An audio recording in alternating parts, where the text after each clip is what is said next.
네, 안녕하세요. 여러분들 내신에 도움되고 싶은 삼촌. 오늘 또 강의를 시작해 보려고 합니다. 자, 이제 우리 기나긴 싸움이 시작될 예정입니다. 로마사에 들어가요.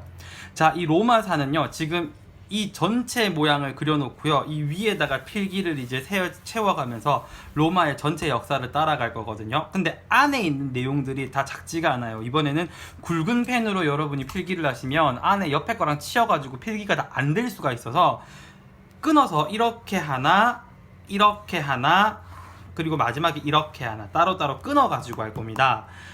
로마사 같은 경우에는 선생님들께서 문제를 내실 때 특정 부분을 찝어가지고 이것만 문제 내겠다 하시는 분들도 계시고요, 전체 흐름 역사를 통으로 다 순서를 다 잡는 분도 계시기 때문에 어디에 어디가 들어가는지 잘 보셔야 될 거예요. 자, 요거를 끊어서 로마의 시작부터 로마의 마지막 분열까지 갈 거니까요. 자, 우리 친구들 정신 똑바로 차리고, 자, 한 개씩 삼촌이 천천히 설명 들어가도록 하겠습니다. 아, 그리고 이번 영상은요, 중간중간에 암기 파스가 다 들어갈 거니까요, 시간 잘 보시면서 자기 필요한 부분 체크 잘 하셨으면 좋겠어요. 자, 그러면 첫 번째 부분부터 들어가도록 하겠습니다.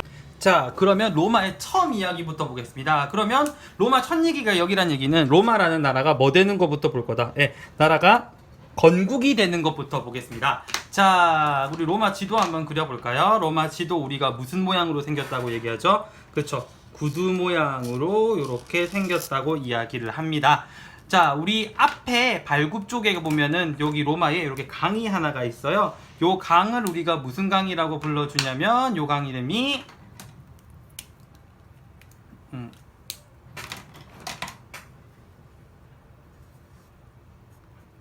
테레비가 아니고 무슨 강이냐면 테레베 강이에요.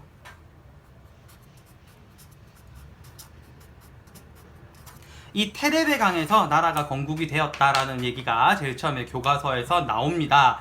로마도 정치 형태를 중심으로 따라가야 되는 국가이기 때문에 로마도 정치 얘기가 아마 어마무시하게 나오게 될 거예요.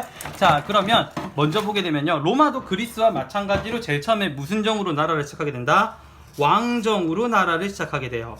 자, 그리스 아테네도 왕정 다음에 그 다음에 귀족정이 등장했죠. 자, 여기도 똑같이 무슨 정이 등장한다? 귀족정이 그 다음에 등장하는데, 이 왕정은 나중에 추방을 당해서 없어집니다. 그래서 거의 왕정 요소는 왕의 대리인 비스무리한 자리는 생기지만 크게 그 요소를 중요하게 생각하지 않아도 된다라는 거 알아두시고요. 자, 그 다음에 귀족정 다음에 제일 중요하게 나오는 게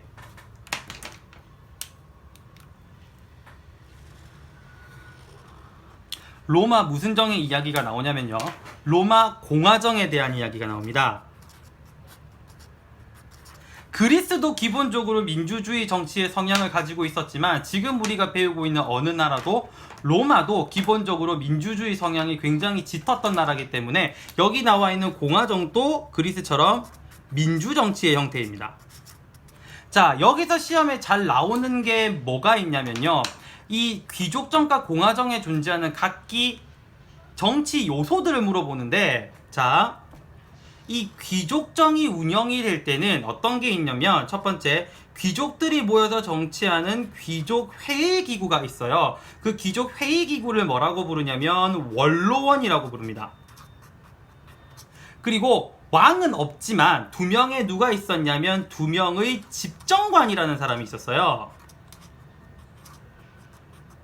이 집정관이 뭐를 담당하는 사람들이냐면 왕권에 해당하는 사람들이라고 보면 됩니다. 이게 로마가 가지고 있던 귀족정의 요소예요.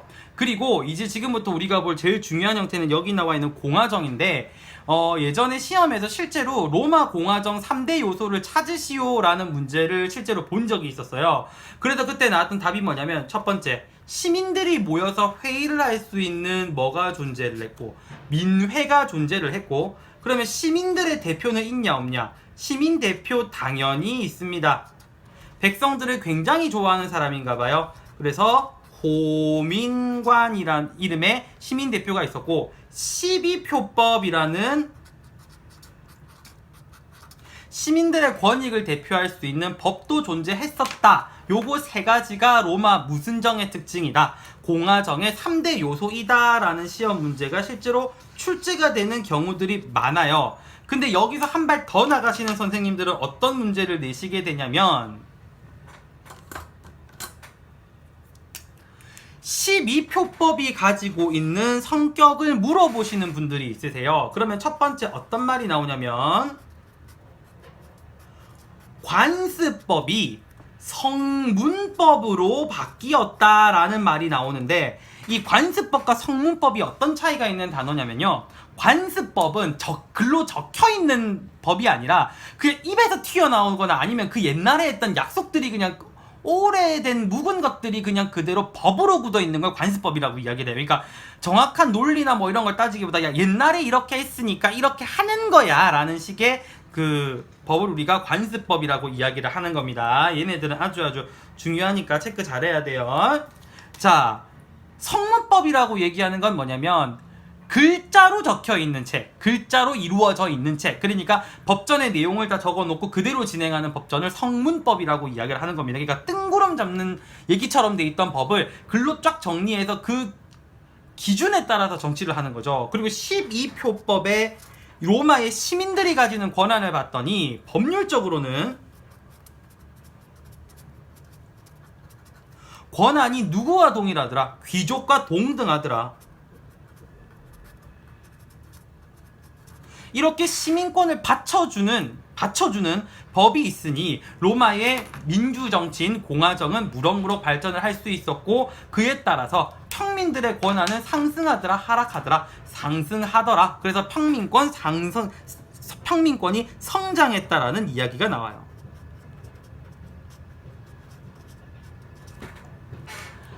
자, 이렇게 로마는 점점 전성기까지 올라가게 됩니다. 그러면서 이제 로마의 절정기를 이끌게 되는 전쟁이 하나 터지게 되는데, 이 전쟁이 엄청나게 시험 문제 빈출이에요. 그 전쟁 이름이 바로 뭐냐면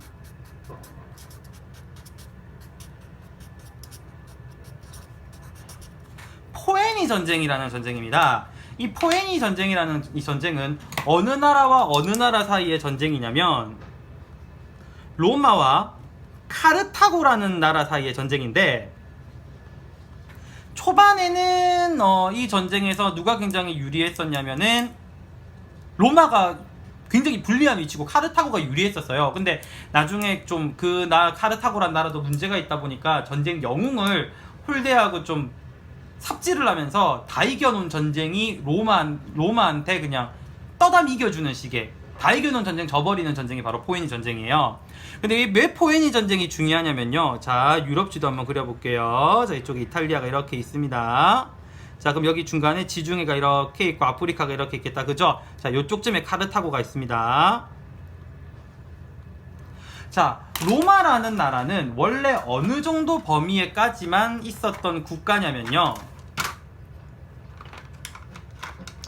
우리가 알고 있는 범위, 요 범위까지 있었던 국가였어요. 근데 포에니 전쟁이 끝나고 나면 로마의 범위가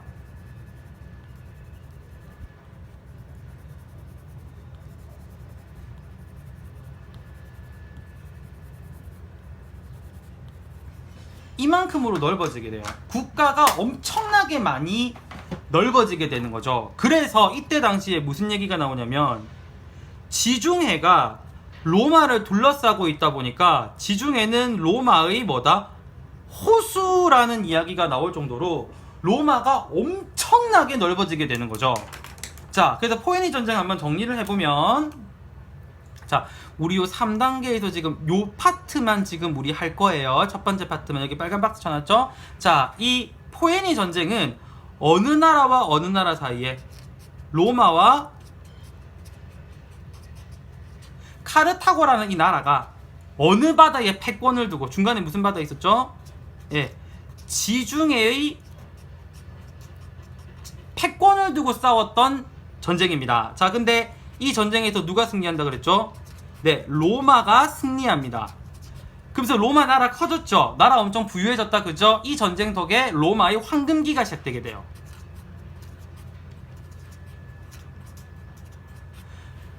자, 그러면 엄청나게 많은 땅을 먹었어요. 그럼 여기 살고 있던 사람들은 다 끌려와서 뭐가 됐을까? 노예가 됐겠죠? 엄청나게 많은 대량의 토지와 노예가 로마에 유입이 되었어요. 그러면 이렇게 얻은 것들을 나누어서 가져야 될까요? 아니면 한 특정 계층들이 그거를 다 자기들이 독점을 해야 될까요? 독점은 아니겠다, 그죠? 싸우는 건 누가 다 열심히 싸웠을 거니까, 시민들이 열심히 다 싸웠을 거니까. 그런데 여기서부터 문제가 터지는 겁니다. 이 토지와 노예를 전부 다 누가 가져가냐면 귀족들이 독점해요. 그럼 귀족들은 이 넓은 땅과 이 넓은 토지를 가지고 가서 뭘 하냐면은 라티푼디움이라는 대농장을 경영하게 됩니다.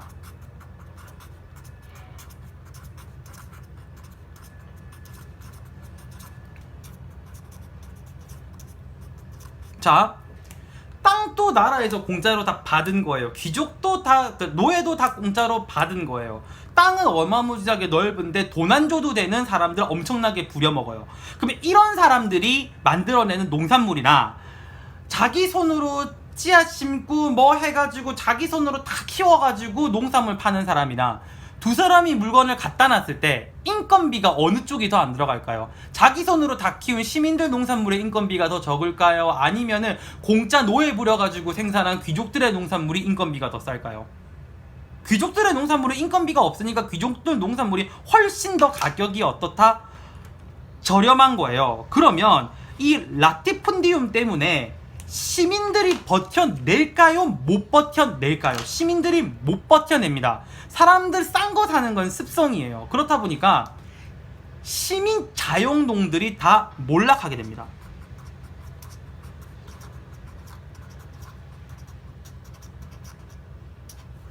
누구는 너무 잘 살고 누구는 너무 못 살아요. 이른바 무슨 격차가 극심하게 되더라?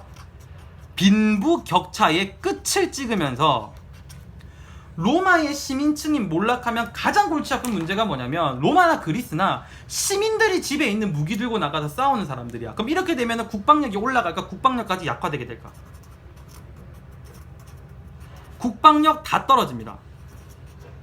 이거는 곧 로마의 뭐와 직결이 된다?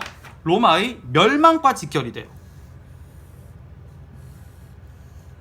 쉽게 말해서 로마는 전성기에 올라가자마자 바로 어떻게? 포에니 전쟁 이후에 그 대농장인 뭐의 경영 때문에? 라티푼디움이라는 이 대농장의 경영 때문에 자영농층이 몰락하면서 엄청난 위기를 가지고 오게 돼요. 근데 문제는 로마에는 공화정이라고 해서 시민들의 권익을 챙겨줄 수 있는 정치 형태가 분명히 있죠. 그죠? 공화정의 3대 요소 중에 시민들의 대표가 누구였죠? 호민관이었죠. 이 호민관들이 이렇게 시민층들이 몰락해서 무너지는 걸 볼까요? 안 봅니다. 그래서 이때 등장한 사람들이 누구냐면 호민관,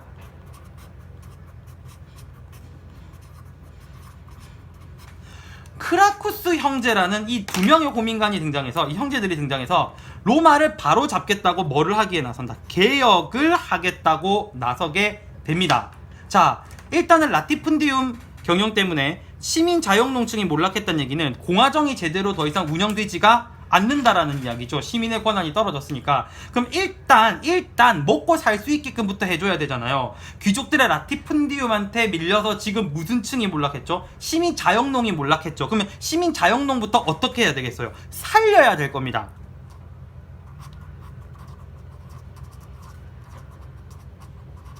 그러면 여유가 생긴 시민들이 당연히 무슨 정으로 돌아올 것이고 공화정으로 돌아올 것이고 시민들의 권한은 다시 세질 거기 때문에 자영농을 육성시켜서 자, 가장 중요한 정치 조직인 무슨 정까지 회복하겠다. 공화정까지 회복시킬 목적을 가지고 있었어요. 그런데 라티푼디움 거의 대부분 누가 소유하고 있죠? 귀족들이 소유하고 있죠. 자, 귀족들의 회의 기구가 어디죠? 원로원이죠. 이때까지 꿀 잘 빨았는데 원로원을 중심으로 한 이 귀족들이 크라쿠스 형제의 개혁을 찬성할까요? 반대할까요? 지네 입장에서는 당연히 반대죠. 먹고 사는데 지네한테 도움되니까. 심지어 크라쿠스 형제는 나중에 귀족들 손에 어떻게 되냐면 살해까지 당합니다. 그럼 이렇게 되면 개혁 성공일까요? 개혁 실패일까요? 그렇죠. 당연히 개혁은 실패하게 됩니다. 결국 이 이후에 로마의 가장 중요한 정치 조직인 공화정은 위기를 맞게 되고요. 누구들이 등장해서 정치를 하냐면 군인들이 정치 권력을 잡고 휘두르는 군인 정치가가 등장을 하게 됩니다. 정상적인 정치 형태는 아니란 얘기죠. 그래서 결국 그 정점을 찍은 게 3명이서 권력을 잡고 자기 마음대로 흔드는 삼두 정치라는 암흑 시기가 오게 되고요. 이 삼두 정치의 가장 대표적인 사람이 누가 있냐면 독재자 카이사르라는 사람이 있어요. 이 사람도 나중에 자기 양아들 손에 살해를 당하면서 이제 다시 로마의 중흥기가 돌아오기 시작하는 겁니다. 자, 여기까지가 우리가 로마에서 봐야 될 첫 번째 내용들이에요. 내용이 꽤나 많죠. 요 뒤에 있는 요 두 굴곡은 요거보다는 많지는 않아요. 얘네가 너무 많은 거지. 자, 그러면 요거 중요한 거 한번 지우고 암기를 하고 우리가 넘어가도록 하겠습니다. 자, 그럼 여기 중요한 거 한번 보고 갈게요. 자, 로마는 테레베강 근처에서 국가가 건국이 되었다고 얘기했고요. 처음에 왕정이 있었고, 그 다음에 귀족정이 있었고, 민주정치의 형태인 무슨정이 등장하더라, 로마는. 그쵸? 공화정이 있었다고 얘기했습니다. 그리고 학교 선생님께서 이제 이 문제에 따라서 어디까지 들어갈지는 결정이 되는데, 귀족정 요소를 설명을 하시는지 공화정 요소를 설명을 다 하시는지를 봐야 돼요. 자, 그래서 이 귀족정도 원로원과 왕권에 해당하는 두 명의 집정권, 그래서 왕권, 귀족정, 공화정, 이거 세 개가 트라이앵글을 유지한다라고 얘기하시는 선생님들도 계십니다. 자, 이 공화정 3대 요소, 시민들의 회의인 뭐가 있다? 민회가 존재하고요. 그 다음에 시민들의 대표를 우리가 무슨 관이라고 부른다? 호민관이라고 부른다고 했고요. 자, 로마 성문법이자 자, 귀족들과 동등한 대우를 해줬던 이 법이 뭐라고 얘기했죠? 12표법이라고 얘기했습니다. 그렇게 이제 첫 번째 공화정을 중심으로 해서 로마가 똘똘 뭉치면서 군사력도 강해지게 되고 이제 부도 축적하게 됩니다. 이제 이런 로마의 첫 번째 전성기를 가져다 주는 게 무슨 전쟁이다? 네, 포에니 전쟁이라고 했어요. 로마와 카르타고 사이에 지중해 패권을 둔 전쟁이었고, 이 전쟁에서 로마가 승리를 하면서 지중해가 로마의 호수가 될 정도로 엄청나게 많은 대량의 토지 노예가 로마로 유입되지만 그걸 다 누가 먹어서? 귀족들이 먹어서 대농장인 뭐를 경영하더라? 라티푼디움을 경영하더라. 이 덕에 자기 손으로 농사 짓던 누가 몰락하게 되죠? 누가 몰락하게 되더라? 시민 자영농들이 몰락하고요. 이들이 몰락하는 걸 두고 볼 수 없었던 호민관인 누가? 그렇죠. 크라쿠스 형제가 개혁을 하려고 했습니다. 일단 이 사람들부터 살려야 되겠죠. 그래서 뭐부터 육성을 하고? 자영농을 육성을 하고, 이 자영농 시민들이 구성되어 있던 어디를 회복시키자? 공화정을 회복시킬 마음이었지만 이 사람들이 살해당하면서 개혁 정치는 성공이다. 개혁 실패로 돌아간다. 그렇죠. 개혁 실패로 돌아간다고 얘기했습니다. 그 이후에 귀족들이 마음대로 날뛰기 시작하면서 공화정은 위기가 오게 되고 군인 출신 정치가가 등장하고 마지막에 그 최악의 정점을 찍은 삼두 정치, 그리고 그 삼두 정치의 꼭지점 중에 꼭지점이 독재자 누구다? 가이사르라는 사람이다 라고 얘기를 했습니다. 시험에서 자주 나오는 부분은요, 이 포에니 전쟁부터 해서 여기 크라쿠스 형제 개혁 실패까지 있죠. 요게 통으로 묶여져서 나오는 문제가 한 파스가 잘 나오고요. 그 다음에 여기 정치 요소, 이거 물어보는 요소도 잘 나옵니다. 그럼 이제 두 번째 꼭다리로 한번 넘어가 보도록 할게요. 자, 우리가 여기 나와 있는 최고 저점을 몇두 정치라는 말을 썼었죠. 그쵸? 삼두 정치라는 말을 썼었고, 이때 가장 대표적인 독재자 누구 얘기했죠? 독재자 카이사르 얘기했습니다. 이 카이사르가 자기 양아들한테 살해를 당하면서 이 추잡스러운 삼두 정치가 끝이 나고요. 이 깔아앉았던 로마를 다시 위쪽까지 올려두는 사람이 시험에서 굉장히 많은 비중으로 시험 문제가 한 문제씩 꼭꼭 나오는 사람이에요. 그 사람이 바로 누구다? 옥타비아누스라는 사람입니다.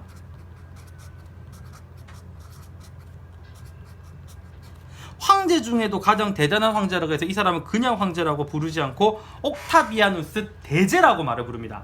자, 이 사람이 등장하면은 우리가 이제 시험에서부터 무슨 얘기가 나오냐면요, 황제가 정치를 시작했다라고 이야기해서 제정이 시작된다라는 표현을 씁니다. 자, 이 사람 뭐라고요? 황제예요, 황제. 황제가 뭐를 시작한다? 황제의 정치가 시작된다. 이거 줄여서 우리는 그냥 제정 시작이라고 생각을 하면 됩니다.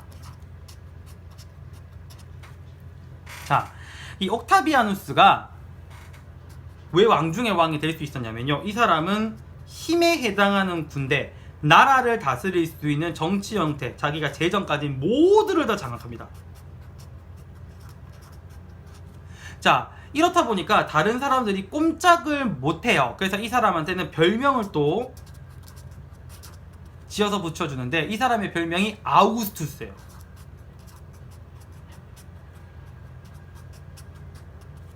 아우구스투스는 어떤 뜻이냐면 존엄한 자라는 뜻인데, 존엄한 자는 그냥 이렇게 생각하면 돼요. 넘사벽 중에 넘사벽. 아무도 이 사람을 이길 수 없어. 약간 이런 식입니다. 그리고 로마가 그나마 참 다행이었던 게 이 옥타비아누스 황제 그 다음부터 해가지고요, 5명의 황제가 굉장히 정치를 잘했어요. 그래서 5명의 현명한 황제가 나라를 다스리는 시기라 그래서 이거를 로마에서 오현제 시대라는 말을 쓰고요. 심지어 이 오현제 시대가 총 몇 년 동안 지속이 되냐면 200년 동안 지속이 됩니다. 그래서 이거를 200년의 평화라는 말을 쓰기도 하고, 교과서에서 어떤 말이 나오냐면 팍스 로마나라는 말이 나와요. 이게 피스라는 영어 단어의 어원이거든요. 그래서 로마에 의한 평화라는 말을 쓰게 됩니다. 자, 근데 또 문제는 네르마길이 등장한다. 그죠? 이 로마에 나중에 이 로마를 멸망시키고, 로마를 멸망이라기보다 폭파시켜버리는 결정적인 계기를 제공하는 이민족들이 슬슬 침략을 하기 시작하는데, 무슨 족이 들어오냐면요,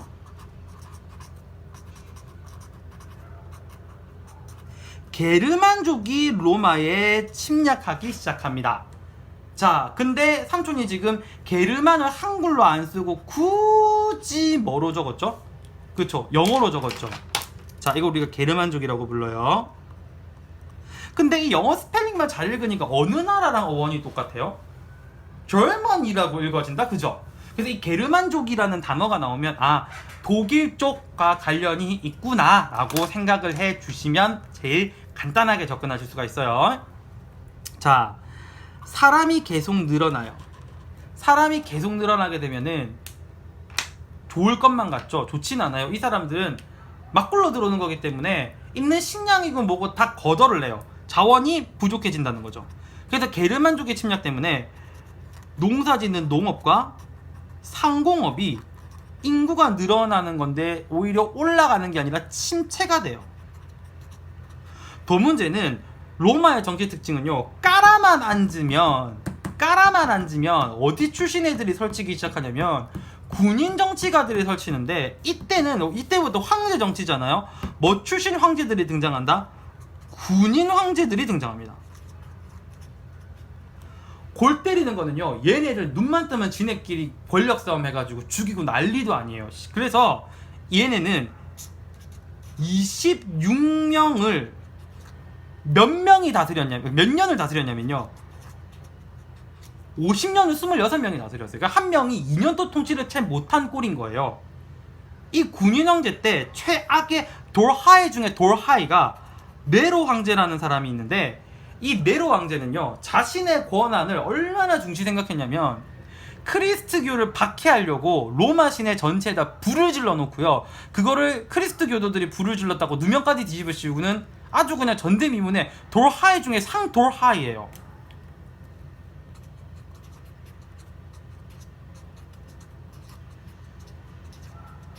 그래서 이 군인 황제 시기를 물어보기 위해서 이 상돌하인 네로의 이야기가 지문으로 한 번씩 나올 때가 있습니다. 자, 우리 그럼 여기까지 내용 다 본 거예요. 여기 내용이 좀 많긴 많았죠. 자, 여기까지 다 봤고요. 이제 남은 거 요쪽만 하나만 남았어요. 여기도 한번 암기해 보고 넘어갈게요. 자, 삼두정치 카이사르가 끝이 나고 나서 로마의 이제 정점을 가지고 온 대제 황제 중에 황제, 그 사람 이름이 뭐라 그랬다? 옥타비아 누스 대제라고 얘기했고요. 이 사람은 넘사벽 중에 넘사벽. 그래서 별명도 존엄한자. 별명이 뭐라고? 아우구스투스. 자, 여러분 시험에서 분명히 조심해야 될 게 뭐냐면 옥타비아누스는 이름이고 아우구스투스가 이 사람 별명이에요. 이거 구별 잘하세요. 자, 이때부터 황제가 정치를 시작한다고 해서 뭐 제정 시작이고요. 이 사람 관련된 문제 보기에서 꼭 나오는 말 중에 이 사람이 장악했던 두 가지가 나옵니다. 군대와 재정, 이거 두 가지를 장악했다라는 말이 항상 잘 나와요. 그 다음에 오현제 시대 이야기 했고요. 게르만족이 침략하면서부터 이제 로마에 다시 미끄럼틀이 내려온다고 얘기했습니다. 그리고 50년 동안 26명의 무슨 출신의 황제가 등장한다?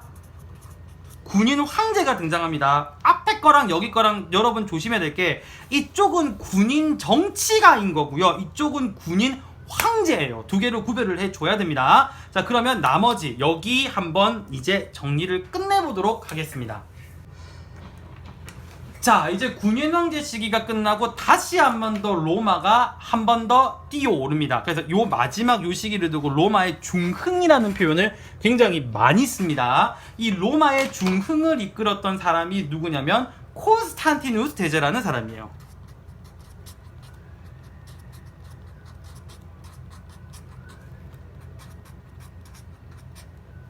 자, 이 콘스탄티누스 대제가 시험에서 굉장히 많이 나오는 가장 큰 이유는 뭐냐면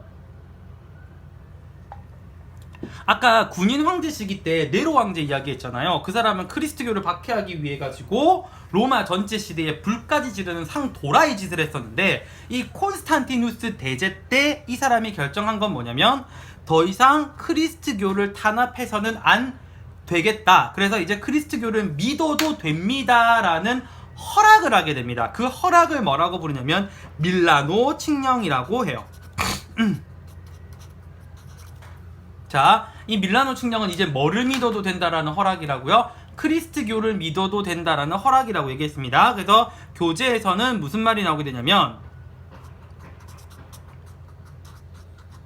크리스트교 탄압을 이제 드디어 중지했다라는 말이 나와요. 그래서 시험에 콘스탄티누스 대제 나오면 거의 이 밀라노 칙령은 세트처럼 엮여져서 나오기 때문에 꼭 우리가 알아둬야 되고요. 그리고 더 중요한 거는 이 양반은 아예 수도도 옮겨버립니다. 그에 대한 증거로 아마 로마에서 있었던 네로 때의 그런 크리스트 박해에 대한 뭐 일종의 보상? 그런 느낌이라는 생각이 삼촌은 개인적으로 좀 들더라고요. 그래서 이 양반이 로마에서 수도를 어느 쪽으로? 동쪽으로 옮겨서 비잔티움이라는 곳을 수도로 삼아요.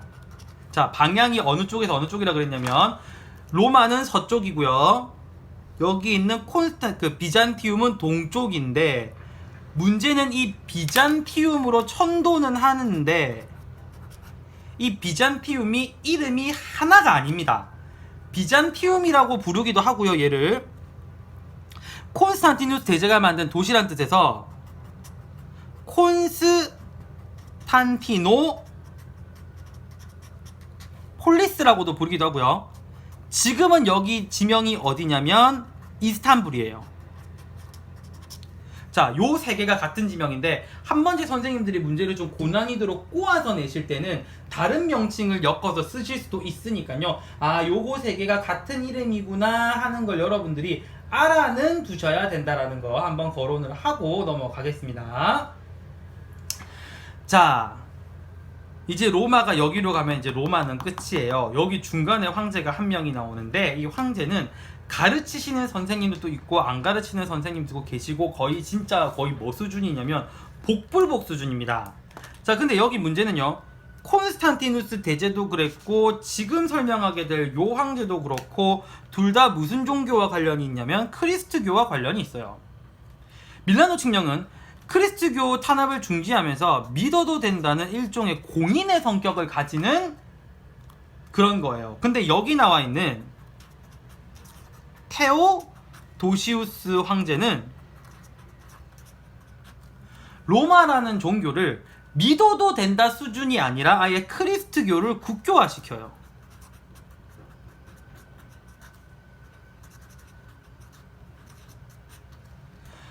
근데 더 문제는 이 크리스트교 국교화를 하면서 중간에 어떤 문제가 있어서 로마를 둘로 쪼개버립니다. 근데 이 테오도시우스 황제는 분명히 이야기하지만 학교 선생님들이 이야기를 하실 수도 있고 안 하실 수도 있어요. 자, 그래서 앞으로의 로마는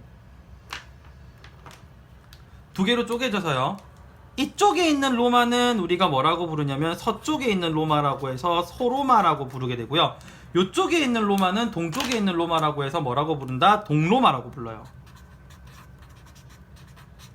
근데 아까 콘스탄티누스 대제 때 수도를 옮겼잖아요. 비잔티움으로.